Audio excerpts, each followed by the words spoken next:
It's me, Blake. Stand still! They said it would last 13 weeks, a cheap space show to fill a hole in the schedule.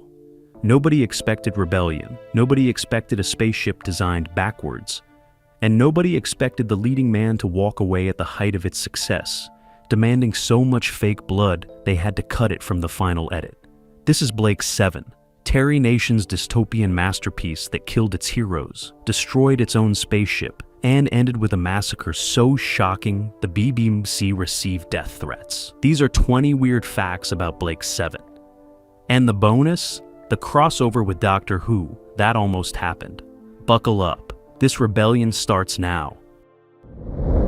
The spaceship was designed by the wrong person and nobody could fly it. The Liberator, that iconic alien craft with its gleaming white hull and 3 forward-swept nacelles, wasn't designed by the special effects team. It was designed by the set designer. Roger Murray Leach, who'd worked on Doctor Who, was hired to create the interior of the ship. Simple enough. But producer David Maloney did something unusual. He asked Murray Leach to design both the inside and the outside, treating them as one unified concept. It was a bold, artistic choice. It was also a nightmare. Ian Scoons, the special effects supervisor, had already designed his own version of the Liberator. Sleek, practical, easy to film. He presented it to the production team, confident it would be approved. Then he saw Murray Leach's design, already greenlit, already in production. Scoons was furious, not just because his work was ignored, but because Murray Leach's design was a filming disaster. The ship was too heavy to fly on wires. The shape made it almost impossible to mount on poles without the rigging showing, and the whole thing kept falling apart. During one shoot, the 3-foot model fell off its support pole and crashed to the floor. The footage made it onto a blooper reel years later. The plastic padding that held the model together would fall off constantly, holding up filming for hours. The green power source in the rear globe melted because someone left the internal light bulb on during a break. Martin Bauer, the model maker who had just 2 days to add detail to the hull, had to replace it entirely. The Liberator was beautiful, but it was hell to work with. The creator designed it specifically. The lead actor didn't want the job and almost turned it down. Gareth Thomas wasn't supposed to be Blake. The BBC wanted Cyril Cusack, a respected Irish actor with gravitas and a face the camera loved. Cusack read the scripts. He liked the premise. He agreed to meet. Then he asked one question. How long would this run? Producer Verity Lambert said honestly, "We're hoping for 13 weeks. Cusack walked. He told his agent a children's sci-fi show wasn't worth 3 months of his career. So the production pivoted fast. Terry Nation, the creator, suggested Gareth Thomas, a Shakespearean-trained actor who'd done solid work in British television. Thomas read the outline. He didn't understand time travel. He didn't believe in science fiction. But at 55, with his career fading, he wanted one more chance to be a hero. He said yes immediately, not because he loved the material, but because he needed the work. Thomas thought the show would last 13 weeks and then disappear. He was half right. It lasted 2 years with him in the lead role, became a massive hit, and made him a household name. Then he quit. Thomas became disillusioned with the direction of the show, feeling it was moving away from hard science fiction into fantasy. He also wanted to direct episodes, and the BBC refused. So at the height of Blake 7's popularity, with millions of viewers tuning in every week, Gareth Thomas walked away. Blake disappeared. The show went on without him, and Thomas spent the next 30 years being asked why he left. Hey, Bond, it's me, Blake. The villain couldn't walk and had to be doubled for an entire episode. Stephen Grief played Space Commander Travis, the eye patch-wearing Federation officer obsessed with killing Blake. Terrifying, cold, ruthless. Paul Darrow recommended him, describing Travis as an intergalactic Jack Palance. Grief nailed it. A psychopath in uniform driven by vengeance. Then, disaster. Halfway through filming, Grief was playing squash, planted his foot wrong. His Achilles tendon ruptured. Catastrophic. Couldn't stand for long periods. Definitely couldn't run. Blake 7 had brutal action sequences requiring mobility. For the final episode, Orak, the production team scrambled, brought in a body double for studio scenes. Camera carefully framed, Travis from the waist down. Wide shots obscuring his face. Grief voiced over dialogue later. The audience never noticed. Behind the scenes, a logistical nightmare. The injury ruined other opportunities. A series called Out, a film in France. Grafe chose the film. Travis was recast. Brian Croucher took over. The character changed completely. The BBC was initially uncomfortable with protecting. The creator ran out of ideas and nearly had a breakdown. Terry Nation wrote the entire first series, all 13 episodes, alone. It started well. Nation had created the Daleks for Doctor Who, so he knew how to build compelling sci-fi. But as the weeks wore on, the pressure mounted. Nation later admitted, "During those 13 weeks, I ran entirely out of ideas. I'd sit around and walk for days saying, 'There are no more ideas, that's it. I've shot it all and it's gone.' One script, The Invaders, was completely abandoned. It would have featured Gon fighting an alien duplicate of himself, trying to take over the Liberator. Nation couldn't make it work. He scrapped it and wrote a replacement script in days, reusing elements for an episode called Breakdown. Another script, Bounty, was so underwritten that even after script editor Chris Boucher rewrote it, director Pennant Roberts had to pad scenes just to fill the 50-minute runtime. The show nearly collapsed under the weight of Nation's creative exhaustion. Then there was Locate and Destroy, planned as the 4th episode. It introduced Travis with a mechanical arm and an eye patch, hunting Blake under orders from Commander Shervalon. Yes, a patient couldn't finish it. Plot elements were cannibalized for later episodes like Duel, Mission to Destiny, and Deliverance. Travis was renamed, Shervalan became Servalan, and the whole thing was restructured. The irony? Nation's desperation created some of the series' best moments. The rushed scripts forced improvisation. The limited budget demanded creativity. And the chaos behind the scenes gave Blake 7 its raw, unpredictable energy. The BBC accidentally announced a 4th series before anyone agreed to make it. Blake 7 was supposed to end after Series 3. The Liberator was destroyed. Servalan was apparently killed. The crew scattered. It was a solid, definitive ending. The cast and crew threw a wrap party. They celebrated. They moved on with their lives. Then, during the party, while everyone was watching the broadcast of the final episode, the BBC announcer said, "Series 4 will air later this year." The room went silent. Nobody had been told. Nobody had agreed to continue. The cast looked at each other in shock. The producers were blindsided. A BBC executive, who hadn't seen anything except that final episode, loved it so much he unilaterally greenlit another series without consulting anyone. Chaos erupted. The show had been designed to end. Now it had to continue. The Liberator was gone. Servalan was dead. Blake had vanished. The production team scrambled. They introduced a new ship, Scorpio, which was cramped and functional, the opposite of the Liberator's grandeur. They brought in new characters like Sulin and kept Servalan alive through narrative gymnastics. Peter Tuddenham, who voiced Zen, had to voice a new computer called Slave, a creepy, obsequious system that everyone hated. The 4th series felt resentful. The scripts were contemptuous. The actors were exhausted. And the finale, when it came, was a bloodbath. Blake returned, Avon shot him dead, and Federation troops massacred the entire crew. It was the BBC's punishment for forcing a continuation nobody wanted. The ending was so bleak it traumatized a generation. The star demanded extra blood packs to ensure he'd never be asked back. Gareth Thomas left Blake 7 at the end of Series 2. Blake disappeared during a battle at Star 1. His fate left deliberately ambiguous. Terry Nation wanted that ambiguity. It left the door open for Blake's return. If the show was renewed, Thomas hated it. He wanted Blake dead. Permanently.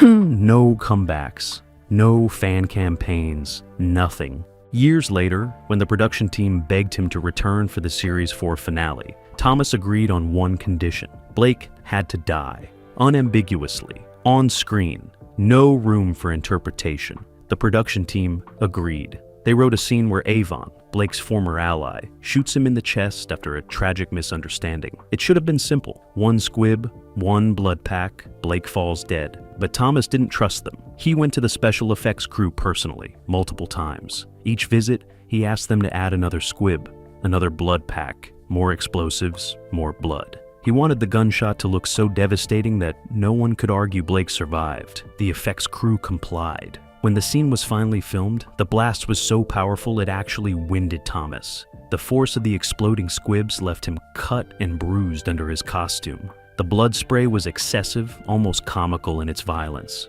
The editors had to cut some of it because it was too graphic for television. But Thomas got what he wanted. Blake's death was so unambiguous, so brutal, that even the most hopeful fans couldn't deny it. Thomas walked off set, knowing he'd never have to play Blake again.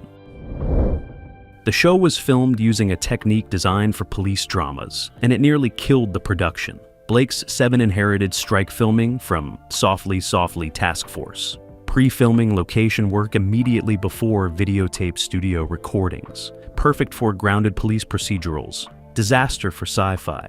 Schedules overran constantly. Expensive remounts became routine.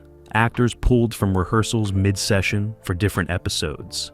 January 1978. One catastrophic week. The cast worked on 4 episodes simultaneously. 4 different directors, different production stages. Nobody knew which script to learn. Continuity was a nightmare. Finish a scene for episode 5. Immediately film episode 3. Rehearse episode 7. Director Pennant Roberts called it unsustainable and borderline insane.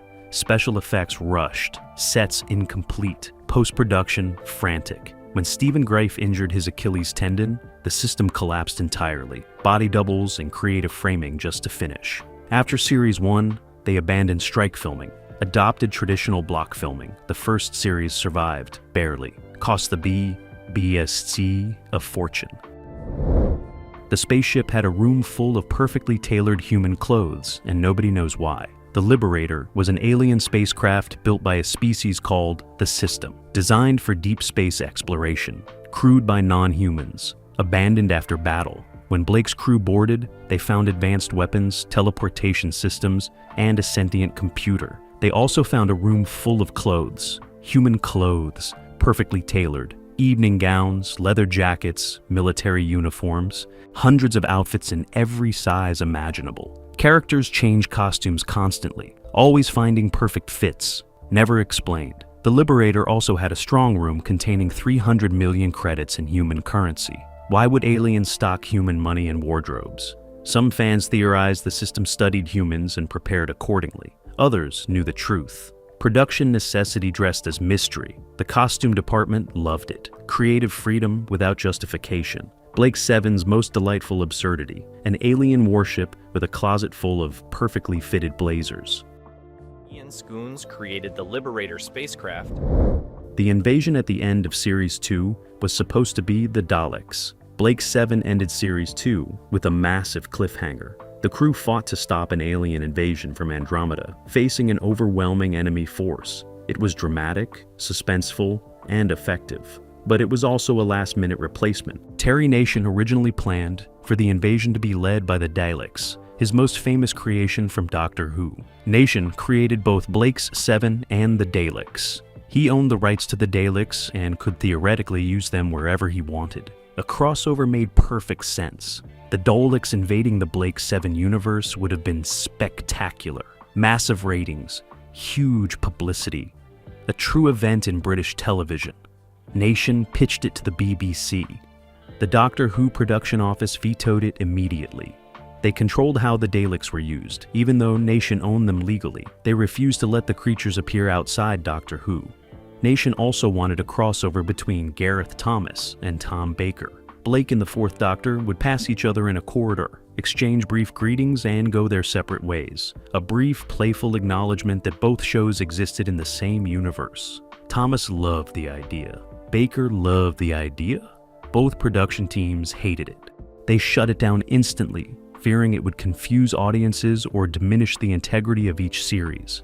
So, Nation replaced the Daleks with generic Andromedans. The corridor crossover never happened. And Blake 7 and Doctor Who remained forever separated, despite sharing a creator, a studio, and a fan base. The second Travis refused to wear the full eye patch because he thought it would ruin his looks. When Stephen Greif left, Brian Croucher took over as Travis. He accepted the role, then saw the costume. Greif's eye patch was massive, covering half his face, menacing and iconic. Croucher refused to wear it, told the costume department it would obscure his facial expressions. The production team demanded continuity. Croucher stood his ground. They compromised. a tiny eye patch, a thin strip barely covering his eye. Fans hated it. Looked flimsy, decorative, nothing like Grafe's intimidating prosthetic. The change symbolized everything different. Grafe was cold and controlled. Croucher was unhinged and desperate. Ironically, Grafe's massive patch made him more handsome. The asymmetry gave him gravitas. Grafe had cut a pinprick hole so he could see. Studio lights would catch it, creating an eerie glint beneath. Mysterious, unsettling. Croucher's patch had no such detail. Just silly. Fans never forgave it. One actor voiced all 3 computers and performed them live during filming. Peter Tuddenham was 60 years old when Blake 7 started. He'd spent decades doing radio work and voice acting. Then he got the call to audition for Zen, the Liberator's computer. Tuddenham submitted several voice recordings, experimenting with different tones and personalities. The production team loved what they heard, but Tuddenham had a specific request. He didn't want to pre-record his lines. He wanted to perform them live, on set, during filming. The producers agreed. So, for 49 episodes across 4 series, Tuddenham sat in a small cubicle hidden behind black drapes on the studio floor, watching the action on a monitor, delivering Zen's lines in real time with the actors. His voice was barely modulated, just a touch of echo.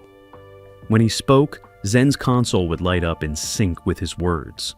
Then, at the end of Series 1, they introduced Aurak, a portable supercomputer with a completely different personality. Tuddenham voiced Aurak 2, making it irascible and petulant.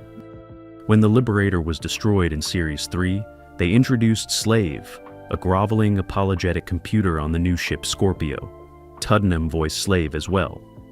3 distinct personalities, 3 different microphones, 1 man. In the final episode, there's a scene where Aurak and Slave argue with each other. The production team offered to record one voice first, then have Tuddenham respond to playback. He refused. He insisted on performing both voices live, answering himself in character, switching between Aurak's snark and Slave's whimpering apologies without a break. Avon's costume was nicknamed the Lobster Suit and nearly got the designer fired. June Hudson joined Blake 7 as costume designer for Series 2. She brought opulence and drama to a show that desperately needed visual flair. Her designs were bold, operatic, and unapologetically extravagant. Then she designed Avon's outfit for the episode killer. It was made of quilted crimson leather with a high collar, adorned with conical spikes meant to symbolize his angry, dangerous nature. Paul Darrow took one look at it and hated it. The spikes made it impossible to move his head. The leather was stiff and uncomfortable. The producers hated it. The director hated it. They demanded Hudson remove the spikes. She complied, but the damage was done. The outfit became known as the Lobster Suit. Fans mocked it. Critics ridiculed it. Darrow refused to wear it in future episodes. Hudson also designed the Serbalans costumes, which were the complete opposite. Elaborate gowns with plunging necklines, goddess dresses with decorative lizards made from wire, and mother of pearl, white feather cloaks borrowed from Doctor Who. Jacqueline Pierce loved them. She later joked that she'd been a fantasy figure for an entire generation. Hudson's work divided opinion. Some praised her for elevating Blake 7's visual style. Others felt the costumes undermined the show's gritty realism, but nobody could deny their impact. Rewrote his dialogue without permission, adding some. The show competed against Coronation Street and somehow won. When Blake 7 premiered on January 2nd, 1978, it was scheduled at 7:15 on Monday nights, directly opposite Coronation Street, Britain's most popular soap opera. The BBC executives thought they were sending Blake's 7 to die. Nobody expected a low-budget sci-fi show to compete with a ratings juggernaut. But Blake 7 didn't just compete, it won. On at least one occasion, Blake 7 beat Coronation Street in the ratings, pulling in more viewers than the beloved soap. It was a cultural phenomenon. Over 9 million people tuned in regularly. The reaction index, which measured audience approval, averaged 67%. For a show with cardboard sets and wobbly special effects, that was extraordinary. The BBC was stunned. They'd greenlit Blake 7 reluctantly as a cheap replacement for Softly, Task Force. They expected 13 weeks and cancellation. Instead, they got a hit that lasted 4 series and became one of the most talked about shows on British television. The irony? The BBC never wanted Blake 7 to succeed. They were embarrassed by its popularity. When it finally ended with that brutal massacre in Series 4, the corporation breathed a sigh of relief, but the fans never forgot. Decades later, Blake 7 remains a cult classic, while Coronation Street is just another soap. The final episode was so bleak it traumatized viewers, and the BBC received death threats. Blake returned for the Series 4 finale after 2 years away. Avon had been searching for him obsessively. When they finally reunited, neither could communicate clearly. Blake tried to explain he was building a new rebellion. Avon thought Blake had betrayed him. In a moment of tragic misunderstanding, Avon shot Blake in the chest. Blake died. Then Federation troops stormed the building and systematically gunned down the entire crew. Vila, Dana, Sulin, Tarrant, all shot, all down. The camera lingered on Avon, surrounded by soldiers, smiling grimly as the scene faded to black and gunfire erupted. It was December 21st, 1981. Families gathered for Christmas programming, watched the heroes they'd loved for 4 years get slaughtered on screen. Children cried. Adults sat in stunned silence. The BBC switchboard was flooded with complaints. Some fans sent death threats to the writers. Others demanded an explanation. The ambiguity was deliberate. Gareth Thomas had insisted Blake die unambiguously, but the other characters' fates were left uncertain. If the show had been renewed, anyone could have survived. But it wasn't renewed, so the massacre stood as the definitive ending. Years later, cast members admitted they were shocked by the finale. Nobody knew it would be so bleak until they filmed it. The atmosphere on set was somber. They knew they were ending something beloved with violence and despair. The merchandise was planned, but almost none of it was ever made. Terry Nation understood merchandising. He'd made a fortune from Dalek toys, lunchboxes, and models. When Blake 7 was greenlit, he immediately met with BBC Merchandising in December 1976. By May 1977, 27 items had been proposed. Polytoy would make action figures. Les Tricette would produce transfer sets. Airfix would create model kits of the Liberator. It was going to be massive. Then, almost nothing happened. Corgi Toys produced a tiny 2-inch die-cast Liberator model with a transparent rear globe. That was it. A few were sold in silver with a space shuttle, some in blue, but the action figures never materialized. The model kits were abandoned. The merchandising Empire Nation envisioned collapse before it began. Why? The BBC dragged its feet on licensing. By the time agreements were finalized, momentum was lost. When Series 4 ended so brutally, retailers lost interest entirely. Nation was furious. He'd counted on Blake's 7 merchandise to replicate his Dalek success. Instead, he watched potential millions evaporate. Decades later, collectors pay thousands for the rare Corgi Liberator models that do exist. But the Blake 7 toy line that could have defined a generation never happened. Just another what-if in the show's chaotic history. The special effects were so cheap, they reused footage and hoped nobody noticed. Blake 7 had a tiny budget. Visual effects suffered the most. The production team filmed stock footage of the Liberator in flight and reused it constantly. Same angle, same movement, same stars in the background, episode after episode. Observant viewers started noticing a Federation ship called the London appearing in footage where it shouldn't be. The London was destroyed in Series 1, but the stock shot of the Liberator approaching a planet still had the London in the frame. So, for 3 more series, that tiny ship kept photobombing scenes where it had no business existing. The effects team didn't care. They were working with minimal resources and impossible deadlines. Some model shots looked spectacular. Ian Scoones' work on the signature Liberator sequences, Space Command headquarters, and the plasma bolts was genuinely impressive, but other sequences were rushed disasters. Planets made of painted tennis balls, explosions that were clearly firecrackers filmed in someone's garden. In later episodes, budget cuts forced even more shortcuts. Directors would film the same explosion from multiple angles to create the illusion of different battles. Fans learned to recognize individual pyrotechnic setups appearing in multiple episodes. The production team hoped viewers would be too caught up in the story to notice. Mostly, they were right. The acting and writing carried the show, but the cheap effects became legendary, a badge of honor for a series that achieved greatness despite financial starvation. The The show's creator called it the Dirty Dozen in space, but the BBC called it an embarrassment. Terry Nation pitched Blake 7 as the Dirty Dozen in space, a group of criminals and misfits fighting a totalitarian regime. The BBC wasn't enthusiastic. They greenlit it reluctantly as a cheap replacement show. When it became a hit, executives didn't celebrate. They were mortified. Blake 7 represented everything the BBC found embarrassing about genre television.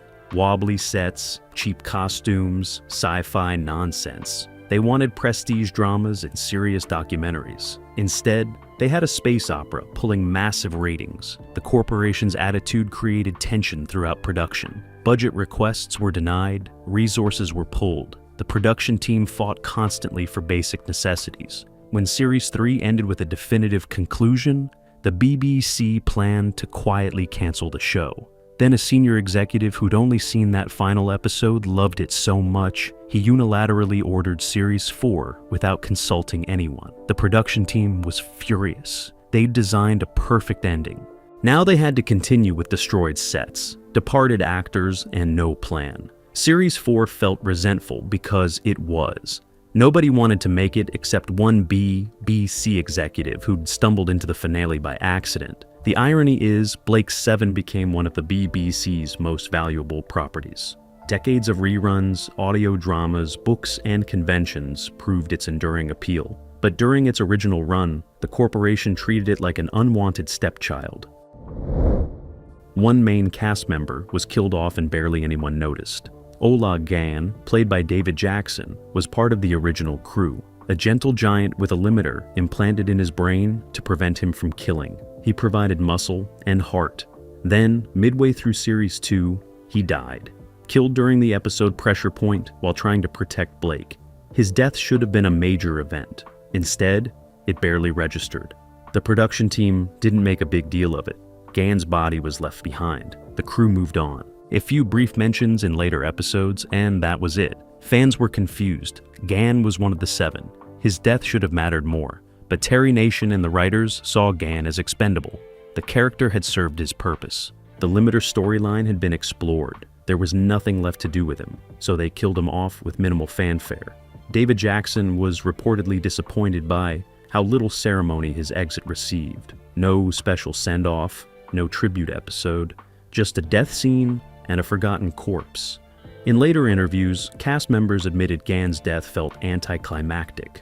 But it also established that Blake 7 wasn't afraid to kill major characters without warning. It made every subsequent mission feel dangerous. If Gan could die suddenly and without glory, anyone could. That unpredictability became one of the show's defining traits. Death was random, abrupt, and often meaningless, just like real life. The title sequence changed because the lead actor left, and they had to edit him out. When Gareth Thomas departed at the end of Series 2, Blake 7 had a problem. The opening title sequence prominently featured Blake, close-ups of his face, shots of him on the flight deck. The entire sequence was built around him. But Blake was gone. Avon was now the lead. The production team couldn't afford to film an entirely new title sequence, so they hired Doug Bird to create a replacement using existing footage and new model shots. The new sequence focused on the Liberator and 3 Federation pursuit ships. No human faces, no character close-ups, just spaceships in action. It was cheaper, faster, and avoided the Blake problem entirely. Fans noticed immediately. The old title sequence had personality. The new one was generic, but it solved the continuity issue without breaking the budget. When Series 4 introduced Scorpio, they updated the sequence again, replacing the Liberator with the new ship. Same approach. No characters, just hardware. The decision reflected Blake 7's pragmatic production philosophy. Work around obstacles, make creative compromises, keep costs down. It wasn't glamorous, but it kept the show on air, and for a series the BBC actively wanted to cancel. Staying on air was the only victory that mattered. The title sequence became a symbol of Blake 7's scrappy survival instinct, always adapting, never giving up. The cast didn't know the series was ending until they watched the finale broadcast at the wrap party. Series 3 concluded with the Liberator destroyed, Servalan apparently dead, and the crew scattered. It was a perfect ending. Everyone involved believed that was it. Blake 7 was finished. They threw a wrap party to celebrate 4 years of work.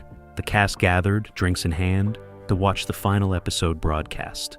Then the BBC announcer said Series 4 would air later that year. Silence, confusion, nobody had been told. The actors looked at each other in shock. The producers were blindsided. A BBC executive had greenlit another series without consulting anyone involved in the show. Panic set in. How do you continue a show that just blew up its spaceship and killed its villain? The cast had already accepted other jobs. The sets were being dismantled. The story was over. But the BBC demanded 13 more episodes. So they scrambled, introduced Scorpio, brought back Servalan through narrative gymnastics, added new characters, made it work through sheer force of will. But everyone knew Series 4 was a mistake. It felt obligatory, resentful. By the finale, when they massacred the entire crew, it felt like revenge. The show they had tried to end kept going, so they ended it violently, definitively, with no room for resurrection. The wrap party reveal became legendary, a perfect metaphor for Blake 7's entire existence. Chaos, confusion, and somehow still compelling. The computers had distinct personalities because one actor wanted to keep it interesting. Peter Tuddenham voiced Zen with a pompous, authoritative tone, like a solicitor delivering bad news. He used a standard handheld microphone with minimal modulation. When Orak arrived, Tuddenham made him irascible and petulant, a fussy businessman always annoyed at being interrupted. He used a lip microphone to create that sharp, clipped delivery.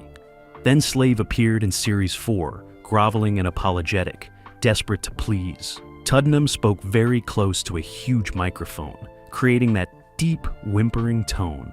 3 computers, 3 microphones, 3 completely different personalities, all one man. Tuddenham later revealed he developed the distinct voices to keep himself engaged. Voicing the same character for 4 years would have been boring, so he made each computer unique. Zen was helpful but detached. Orak was brilliant but arrogant. Slave was capable but pathetic. The variety kept Tuddenham interested and gave the show unexpected depth. Audiences loved the computers. Tuddenham received fan mail asking how to build an Orak unit. He had no idea. He just provided the voice. But those voices became as iconic as any human character. When Tuddenham died in 2007, Blake 7 fans mourned him like he'd been one of the crew. Because in a way, he was. 3 crew members, all voiced by one man who sat in a curtained cubicle, watching monitors and brought machines to life.